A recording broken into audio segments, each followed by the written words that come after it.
дар мавҷ барномаи иттилоотии хабар.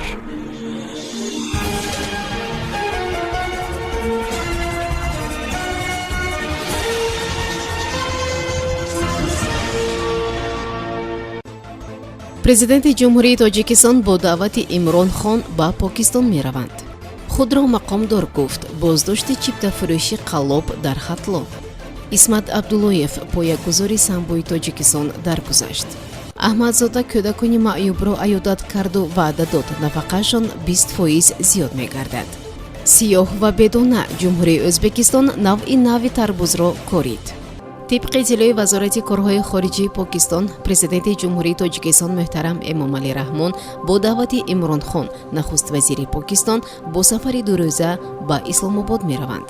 сафари роҳбари давлат ба Покистон санаи 2 июн оғоз меёбад. ба иттилои вазорати корҳои хориҷии Покистон, дар музокироти дуҷониба ҳайати Тоҷикистонро президенти мамлакат муҳтарам Эмомалӣ Раҳмон ва ҳайати мизбонро нахуст вазири ин кишвар Имрон Хон роҳбарӣ мекунанд. интизор меравад ҷонибҳо дар мавриди ҳамкориҳо дар арсаҳои гуногун аз ҷумла иқтисод, тиҷорат, сиёсат, сармоягузорӣ, амният, дифоъ, фарҳанг, маориф ва робитаҳои минтақавӣ баҳсу гуфтугӯ кунанд. дар назар аст президенти мамлакат муҳтарам Эмомалӣ Раҳмон бо президенти Покистон Ориф Алавӣ дуҷониба мулоқот кунад.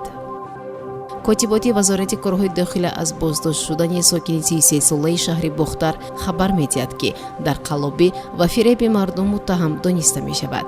СЗ ки қаблан низ 2 маротиба бо ҷурми даст доштан дар ҷинояти қаллобӣ суд шуда буд, ин навбат бо истифода аз камчинӣ ва нархи гарони чиптаи ҳавопаймоӣ ба боварии як сокини маҳаллӣ даромада, аз ӯ бар ивази харид кардани чипта 2100 сомонӣ гирифтааст. чиптаи ҳавопайморо бо истифода аз технологияи компютери чоп намуда, пас аз супоридан ба дасти кор афтода, аз ӯ боз 450 сомонӣ дигар гирифтааст. гуфта мешавад, аз болои чиптафурӯши қаллоб ҷабр дида ба кормандони милиса шикоят намуд, ки дар натиҷа ӯро боздошт намуданд. вазорати корҳои дохилии Тоҷикистон мегӯяд, феълан нисбати СЗ парвандаи ҷиноятӣ оғоз гардида тафтишот идома дорад. исмат Абдуллоев, паҳлавони маъруф ва поягузори самбо дар Тоҷикистон пас аз бемории тӯлонӣ дар синни 77 солагӣ даргузашт. бино ба иттилои наздикону пайвандонаш, маросими видо ва дафни ӯ дар шаҳри Душанбе баргузор гардид. ҷанозаи марҳум дар масҷиди маҳаллаи Панҷуреди Душанбе баргузор гардида, ҷасади ӯ дар қабристони маҳаллаи Қаротегини Душанбе ба хок супорида шуд.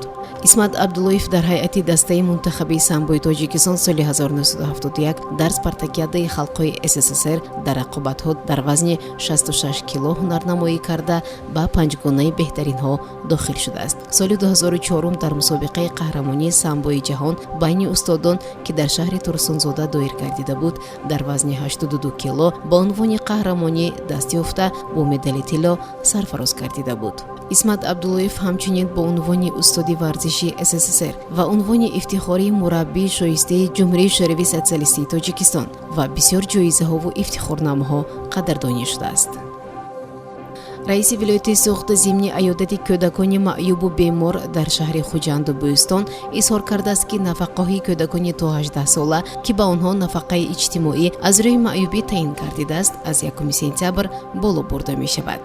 тибқи дафтари матбуоти мақомоти вилояти Суғд, ин нуктаро Раҷаббой Аҳмадзода зимни аёдати кӯдакони маъюб ва бемор дар шаҳри Хуҷанду Бӯстон, ки ба муносибати рӯзи байналмилалии ҳифзи кӯдакон сурат гирифт, баён намудааст.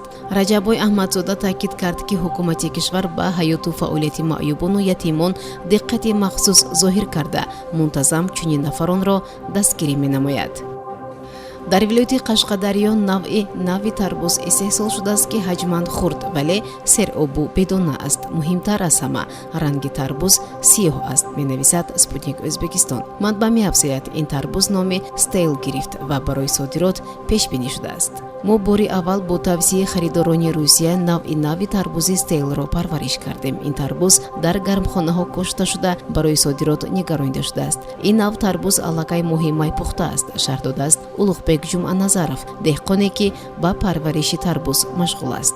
бояд гуфт, ки ҷумҳурии Тоҷикистон низ яке аз истеҳсолкунандаҳои ин нав полизӣ ба ҳисоб меравад. маҳсули заҳмати деҳқонони тоҷик асосан ба Федератсияи Русия фиристода мешавад ва аз ҷониби харидорони хориҷӣ низ баҳои баланд гирифтааст.